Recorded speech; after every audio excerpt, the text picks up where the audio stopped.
LATD Nation, what is good with y'all, man? We back in here with another video for y'all. Yes, sir. Of course, you know who we are by now, so you already know. Today, we're going to be looking at the details of the Game Awards 2024. Yes, sir. As anybody you know, hardcore gamer or not, the Game Awards just aired this past Thursday night, and of course, we watched. Yep. To get our live reaction, kind of get our sort of, I guess you could say, perspective on the whole thing. 2 cents. And just starting off, I think it was really good. I think that it was pretty much the best that a modern game live stream award or just event in general can be. Mm-hmm. You know, it really feels like the modern E3 as far as like Christmas for gamers at this point. I think that they brought a lot of heavy hitters. There were a lot of unexpected reveals. There were a lot of surprises. There were a lot of things that I really, enjoyed and really looked at and said, hey, you know what? Gaming has come a long way because this was the 10-year anniversary. Word. Started all the way in 2014. And it was really cool to see like how far it's come from 10 years ago when it first started in high school. Because like when you see stuff like Harrison Ford and Snoop Dogg at the Game Awards. And they started Death Row Games. Yeah, it shows you just how far gaming has come, how much it's progressed in a relatively small period of time. I feel like gaming has been more legitimized in the mainstream as a form of art and just as an industry. Right. I And agree. so it was really cool to see how much gaming as a whole was celebrated because I grew up being a gamer. It's one of my greatest passions. And I was watching these live streams and these award shows from before it was cool or it was mainstream. So it's really a full circle moment to see how much it's progressed. I was watching E3 back in 2013, 2014 in the summer. I was watching Gamescom back then. And I don't remember anybody hardly outside of, my core friends that were gamers really talking about E3 or these live streams or these events like this. So to see how far it's come, that's just a great thing, man. Honestly, Jeff Keighley, he's done his thing. He's stuck with it. And it's cool to see gaming and just him just kind of reap the fruits of their labor. So, 100%. Go ahead and get into it. What did you think? Okay, so the awards as a whole, I thought it was actually really good. No, I thought it was really, really good, all jokes aside, man. My love for gaming itself came from the PS2 days. So I remember playing with my cousin. Shouts out to you, Ronnie. He was playing Spider-Man one time, and I'm like, okay, cool. I love Spider-Man. Why not? It was this old Spider-Man 2 game. All I know is I just was swinging through the city, and I just was just enamored with all the immersion that it had, bro. And we would play Sly Cooper and Ratchet and Clank, and he played Turok back in the day. So I wasn't too fond of that one because I was like, 5?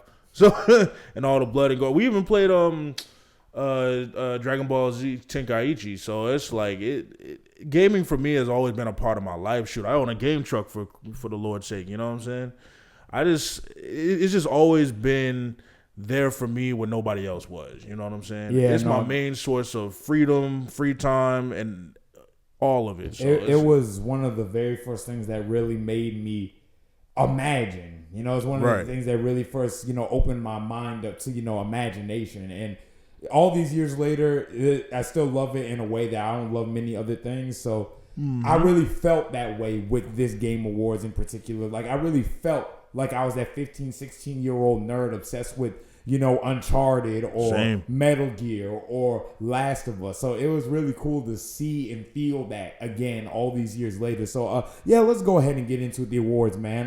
Go ahead. So the first one I got written down was Fighting Game of the Year, which went to Sparking Zero. That's a lie, and I'm so glad it didn't. Nah, for real. So That it would went have to been the issue right there. I'd have turned it off right then and there. Yeah, keep in mind we don't hate Sparking Zero, but This community. the cheese has to stop. But thankfully, they have recently announced a patch that's going to do away with a lot of the cheese. So maybe I can finally get back to playing that game. The right way, literally, bro. But the Fighting Game of the Year went to Tekken 8.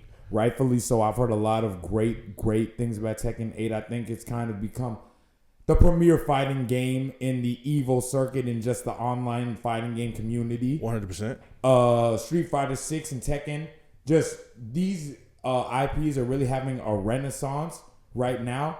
Yeah. Whereas Mortal Kombat, which is my favorite franchise, fighting game wise, is Mortal Kombat 1 definitely wasn't the best look for it, but hopefully it can bounce back. I mean, I don't hate Mortal Kombat 1, but it definitely didn't hook me the way that 9, 10, and 11 did. Especially 11.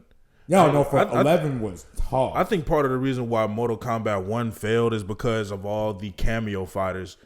Yeah, I didn't really care too much for I was that looking, system, to be honest with you. Because I was looking forward to playing as Jax again. And the thing is, in MK11 with Jax's character as a whole, he's just not a strong guy with metal arms. They actually gave him a little bit more innovation with his moveset and everything about him. Yeah, Jackson 11 was different. Like every time you would hit somebody, his arms would heat up. Same thing with Cabal. Cabal was one of my favorite characters too, man. Yeah, so they kind of just sidelined them in Mortal Kombat 1. Right, and it wasn't a bad game. It's just like. I think it was a disappointing game to a lot of people. Yeah, it's like I said, but it's the same thing how I mentioned A Comic Got Killed was. It's good, but not great. You know what I'm saying? Yeah. Check us out on TikTok. So for sure. But yeah, Street Fighter 6 saved a lot of what Capcom pretty much saved that franchise. Low key, Because Street Fighter 5 became too much of a microtransaction place of, and it's. If you have to buy the story mode, that's a problem. That's a problem in and of itself. I feel like that game was one of the premier examples of like that era of gaming where microtransactions were really becoming a big controversy. Yeah. This was 2015, 2016. So this was really around the time that conversation started to be had. And games like Battlefront 2 definitely didn't help with that because that game literally shipped with virtually no content. Facts. And it was originally going to be all microtransaction, but eventually they got right, but the damage was kind of done with the initial launch. But back to Tekken 8, having played it, been meaning to play it, I've heard a lot of really great things about it. I feel like it definitely, from what I'm hearing, it was the clear-cut favorite to win. So, I mean, that's to be expected. So, yeah, moving on from there, I had written down best performance in the game went to Melina Juergens for Senua's Sacrifice, Hellblade 2, I believe it's called. Okay. At least I think that's what it's called. No. Best performance in the game. All right. Senua's Saga, my fault, y'all. I ain't really listened to too much discourse around the game, so forgive me, my bad. Don't come for me in the comments. But I'm sure it's a great. But yeah, Hellblade 2, not much to say on it. I didn't really dive into it, like I said. Same here. Heard good things about it. Hey, good for them. Move on.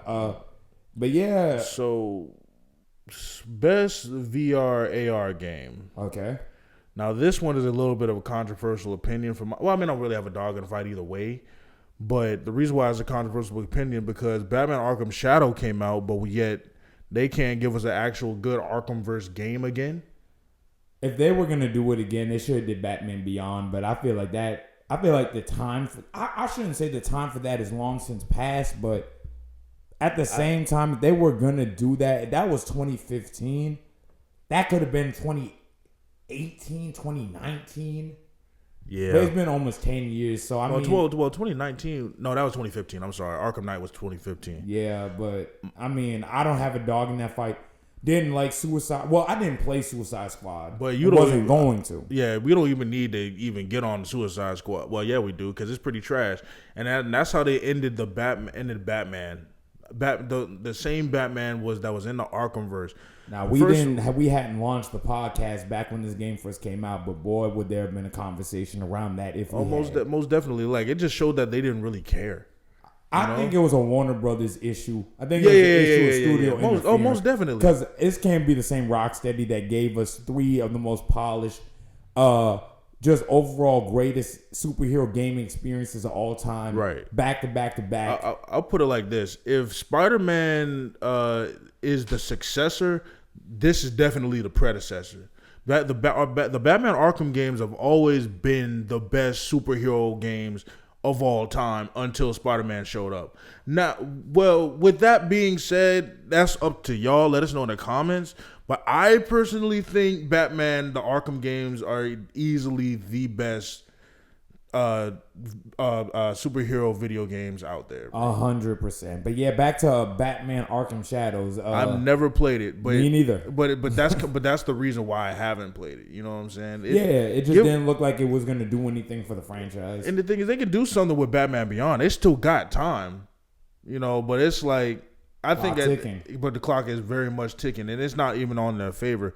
If we sports reference, they're kind of in crunch time. You know what I'm saying? But yeah, I doubt it's going to happen because Warner Brothers they don't like to give the fans what they want anyway. They canceled Batgirl. But anyway, on to the next one. You got best action game for Wukong, Black Myth Wukong.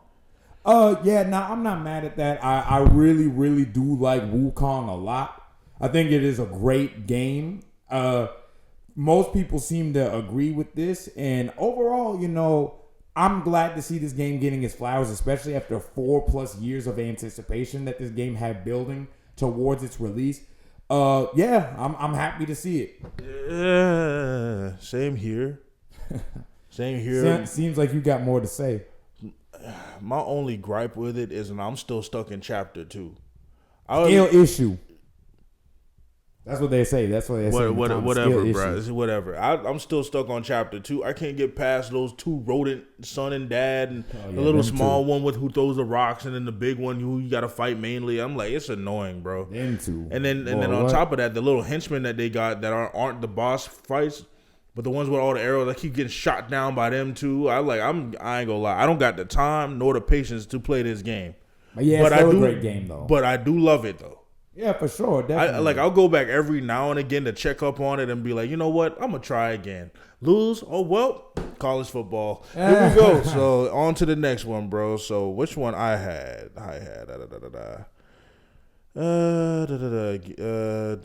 Best ongoing game, which was surprisingly Helldivers 2, because I remember it's distinctively it going up against Fortnite. Oh, and you already know what a beast, a titan Fortnite is in the gaming community. Exactly. Been a staple since 2017. That's crazy to think. Like, that game has been out for so long and has never really necessarily, it's not as popular or as mainstream as it was in, like, say, 2018 or 19 or 20 even, but it's managed to maintain such a huge following and be such a staple in pop culture that you can't help but give it its flowers. Exactly. And Helldivers 2 really isn't a bad game. Like, I think you'll meet some of the nicest gamers on there, to be honest. Because the first time I played it, shout out my boy Stan, he actually introduced the game to me, and I'm like, okay, this is fun. And I had these guys helping me out.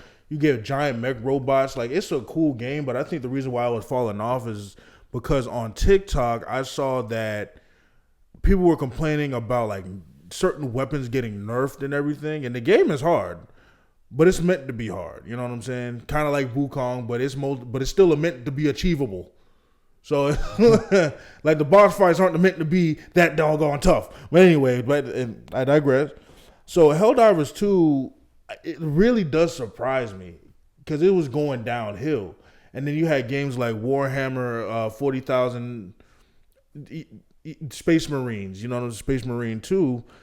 In the running as well. So I think that one recently just had came out anyway, so I figured that wasn't going to win. It didn't have no traction. But when it went to Helldivers 2 beat Fortnite, a game that people still play consistently to this day. And they've been doing the whole thing where they've been kind of going back to the OG map and the OG design and everything. They just released M and Snoop and Juice and them on there too. Right, like even one of our friends, J Artillery, on TikTok. Shouts out to you, bro. Like he still played. I watch a couple of his streams every now and again. So I'm just like I'm happy for it. It's just like the whole Killer Mike versus Travis Scott thing from the Grammys last year. You know what I'm saying? Yeah. That's how I felt. I'm happy that they won. I'm happy that this won, but I still think that the other thing should have won because the other one should have won because it's more popular. But on to the next one, bro. Which one you got next? Honestly, I have best game direction, to be real. Astrobot. Now, Astrobot has been making the rounds. This has kind of been a game that has really taken the industry by storm. I've heard a lot about it. I will be getting it soon Same. to try it out because I'm really interested in what I'm seeing of it. It really seems like it's bringing back that good old-fashioned fun spirit of just a platformer. Games just being fun for the sake of being fun. Not everything has to be some, game that's exploring the human condition and this heavy story, with loss and heartbreak and tragedy. Even though that is my favorite game of all time, The Last of Us. Not every game needs to be Last of Us. So it's great to see that, especially Sony is still delivering stuff like this in 2024, damn near 25. So I'm not mad at it. I really liked a lot of what I saw, especially how it seems like each level has its own little flavor to it. So more to come as far as like our thoughts on Astrobot for sure. But for right now, happy to see it won. It seems like it's getting the flowers it deserves. And hey, that's all I got to say about it. I'm gonna definitely play it too. My issue isn't necessarily that it's the game winning itself. It's who they're going up against. Yeah, you know what I'm saying. So, but I'll play it myself. We'll give our consensus on it too. So, hey, next one I got is best adaptation. Okay. And surprisingly, Last of Us wasn't nominated. That is a surprise. It's big, really surprising because I thought they would have blew it out of the water. But the one that actually did win is a worthy win for sure. And that went best adaptation with the Fallout. Yep. Yeah, I mean, I still got to finish watching the show, but from the things that I've seen, like it's really well made. I enjoy it. It's very faithful to the games, like the lore and everything. It really feels very in tow and in touch with the overall vibe and the atmosphere and the uniqueness of the Fallout universe. So what I watched of it, really, really like. Arcane is another one that people really, really like. Word, okay. I haven't seen that. Definitely gonna have to get on Arcane. I've been hearing a lot of good things, so definitely Arcane thoughts may be coming at some point. We'll see. But yeah, I'm not mad at that. It's really great to see that gaming has come far enough to where we're really getting quality adaptations. Yep. We're not seeing games, movies like, say something like Prince of Persia. Well, to be fair, that wasn't that bad, but it's good to see that we're seeing a lot of stuff. It's just a haircut. Yeah. That people got mad about the whole one where they flop it down to the side or whatever. But it's really great to see that game adaptations are taking as seriously as they are now. Sonic 3 is coming out soon.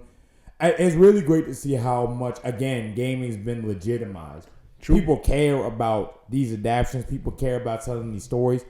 People just care about gaming. Like, it's not looked at as this little weird sort of like niche thing. Now everybody's a fan of it. Everybody sees the value of it. And here's the thing about that too, because a couple years ago it wasn't like that at all. Nah, like video games were just as synonymous. Live action video game adaptations were just as synonymous with them being bad with live action anime movies. You know what I'm saying? Yeah, and even that's kind of starting to turn around a little bit because like you look at the One Piece. I think okay, you're right. The One Piece Netflix adaptation, people really, really love, and people looking forward to season 2 of that. But I think I don't know what the word is, but I think that's more like that's his own thing though, because the rest of them that I've seen, it's not very good. Not really, but hey, we'll take what we can get. I'm not talking about One Piece. I'm talking about other ones, but you know how it goes though. Like if Yeah.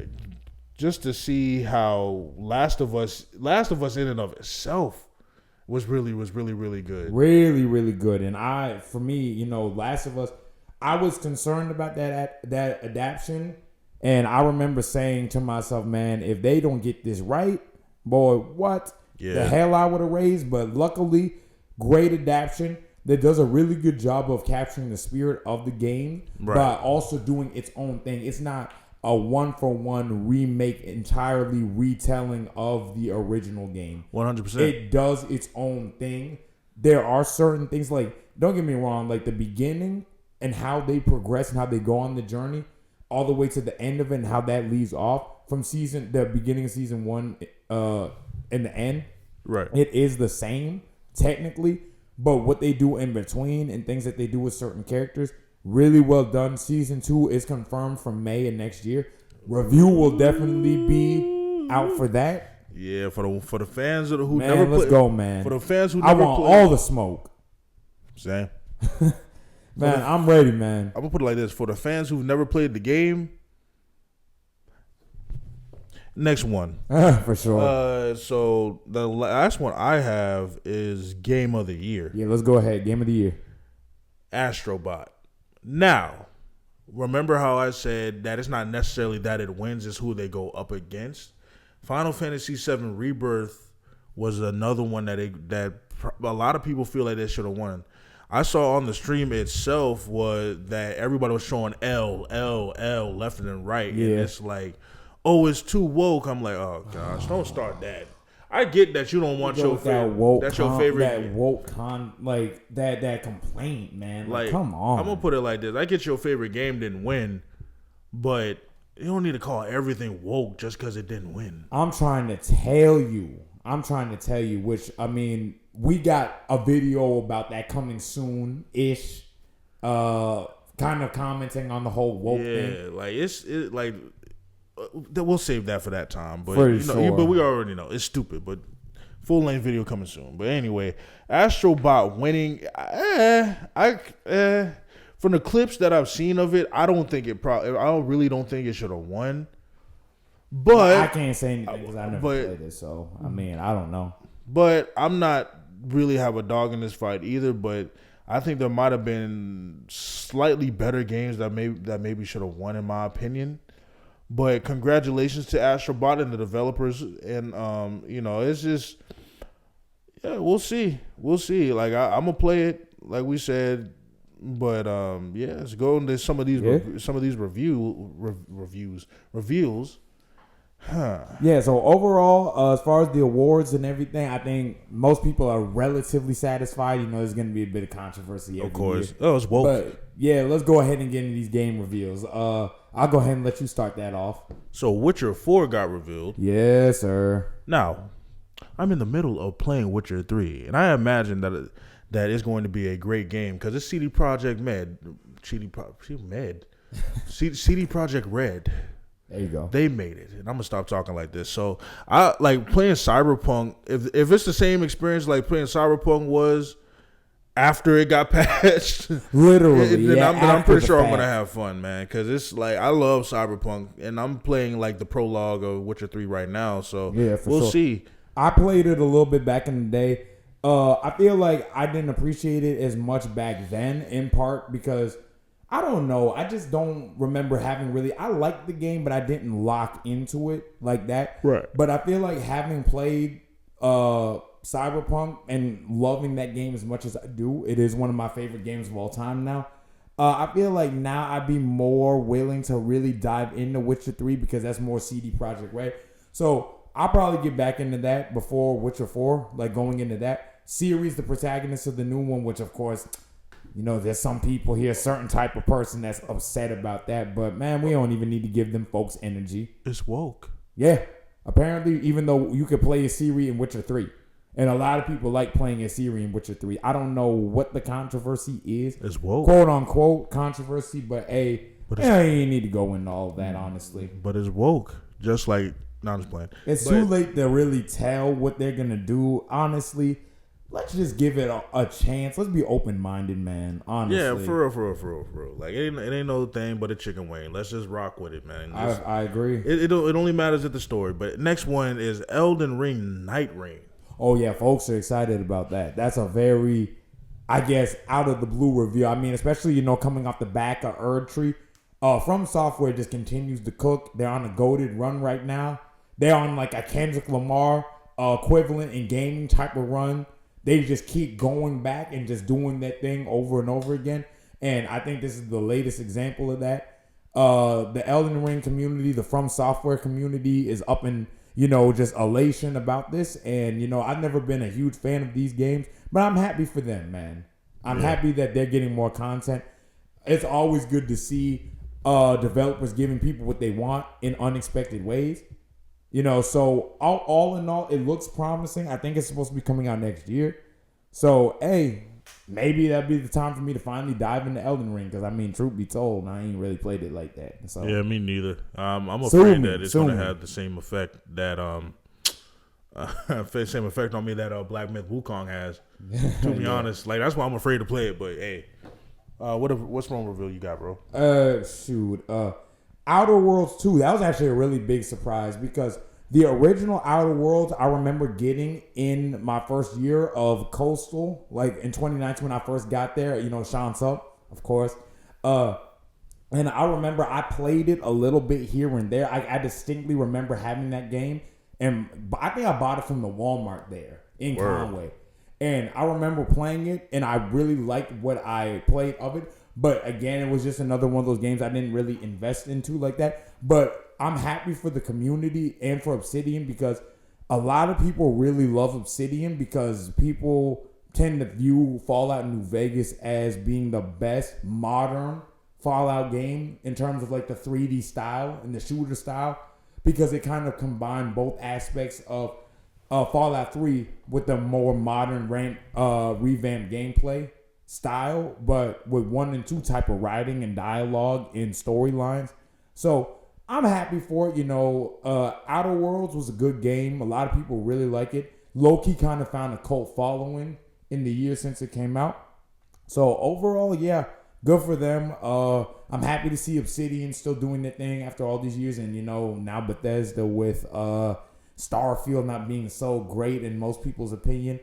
Obsidian seems poised to kind of take over that sort of like first-person sandbox sort of gameplay loop that a lot of people fell in love with first with, ironically, an Elder Scrolls or a Fallout 3. So good for Obsidian. Happy to see it. But the last reveal I have, this has been a controversial one, unfortunately. My favorite game studio / developer of all time, one Naughty Dog, headed by Neil Druckmann. They revealed what is surely one of the biggest and maybe most controversial games to come out of the Game Awards. Intergalactic, the Heretic Prophet. Now, people have been wanting a new Naughty Dog IP for years because people have been saying, oh, well, you know, Naughty Dog's been relying too much on Last of Us and Uncharted for the last 10, 15 or so years, which is, to be fair, a valid criticism. No, that is true. I agree with that. So, being as though people have wanted a new IP from them, I've been very excited for it. I'm glad to see that this is finally reality. This seems to be very, very different from what previously has been done.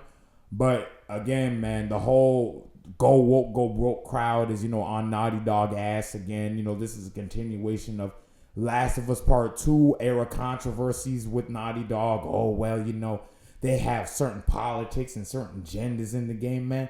We ain't seen but a 4-minute trailer reveal, and y'all are already up in arms about this. Again, give it a chance, but we're going to go in depth with a separate video that we plan on making in order to kind of break down this trailer and what we saw and kind of give y'all our full in-depth opinion. So stay tuned for that. But overall, man, good Game Awards in my opinion. I agree. You want to see say about Naughty Dog's new IP?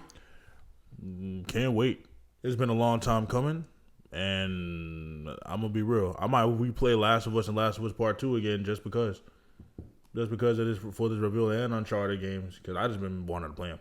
No, for sure. Because Naughty Dog is definitely one of those game developments, along with Sucker Punch, that I just love the most. Their games are legendary at this point. 100%. And I can't wait to replay them. I can't wait to play this one, especially when it comes out. Facts. Well, but we'll see how the trailer amps out. For sure. We definitely will give y'all our full in-depth thoughts of this trailer because, you know, being as we are big PlayStation fans, specifically Naughty Dog fans, we're definitely going to give y'all our full-on take and just our general thoughts and just maybe speculations and ideas that we have. But, I mean, that's pretty much it. Yeah, that's all I got. I really rock with the Game Awards this year. Hopefully they keep up this kind of energy going forward into the future to kind of establish this, keep legitimizing gaming, putting a light on all these developers and all these people, these hardworking talents. And also shout out to the new Split Fiction that was revealed by Hazelight. Creators of It Takes Two. Yeah, I can't wait to. We might play that for, like and comment. For sure. Hey, we might. Hey, LATD Gaming 2025. We'll see. Yeah, we'll Who see. knows? I mean, I can't wait. I can't wait. But hey, man, that's pretty much all I got for this one, honestly. Same here, bro. With that being said, you know who we are by now. For sure. Y'all already know. Like, comment, subscribe. Share the TikToks, whatever y'all want to do to help support the channel. It means the world to us, and we'll be right back with even more. Yes, sir. Love y'all. Look at the details now. Peace.